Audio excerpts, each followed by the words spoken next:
नमस्कार मंडळी. Home minister या कार्यक्रमातून घराघरात जाऊन पोहोचलेले सर्वांचे आवडते भाऊजी म्हणजेच आदेश बांदेकर. या कार्यक्रमामुळे लोकप्रिय झालेल्या आदेश बांदेकर यांनी यापूर्वी अनेक गाजलेल्या मालिका, सिनेमामध्ये देखील काम केलं आहे. त्यामुळे सोशल मीडियावर त्यांची कायम चर्चा रंगत असते. प्रोफेशनल लाईफमुळे चर्चेत येणारे आदेश बांदेकर यावेळी त्यांच्या पर्सनल लाईफमुळे देखील चर्चेत आले आहेत. सोशल मीडियावर सध्या आदेश बांदेकर यांच्या सासूबाईंची म्हणजेच सुचित्रा बांदेकर यांच्या आईची जोरात चर्चा सुरू आहे. आदेश बांदेकर यांची पत्नी अभिनेत्री सुचित्रा बांदेकर या देखील प्रसिद्ध अभिनेत्री आहेत. झिम्मा, झिम्मा 2, बाई पण भारी देवा यासारख्या सुपरहिट चित्रपटामध्ये त्यांनी काम केलं आहे.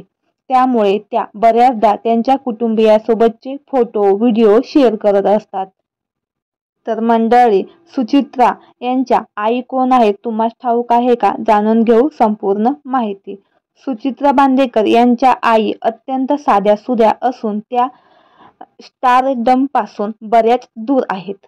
परंतु त्यांच्यातील साधेपणा सध्या नेटकऱ्यांचं लक्ष वेधून घेत आहे. आदेश बांदेकर आणि सुचित्रा बांदेकर यांचं लव्ह मॅरेज झालेलं आहे. सुरुवातीला या दोघांच्या लग्नाला सुचित्रा बांदेकर यांच्या आईचा कडाडून विरोध होता. मात्र त्यानंतर त्यांनी या लग्नाला परवानगी दिली. सुचित्रा बांदेकर आणि आदेश बांदेकर यांनी पळून जाऊन लग्न केलं होतं.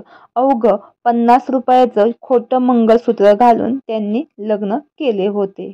या जोडप्याच्या सुखी संसाराची 30 ते 35 वर्ष पूर्ण झालेली आहेत. तसेच या जोडप्यास सोहम नावाचा एक मुलगा देखील आहे. तो देखील एक प्रसिद्ध अभिनेता आहे. तर मंडळी, आदेश बांदेकर यांची संपूर्ण फॅमिली कशी वाटली हे आम्हाला कमेंट बॉक्समध्ये नक्की कळवा.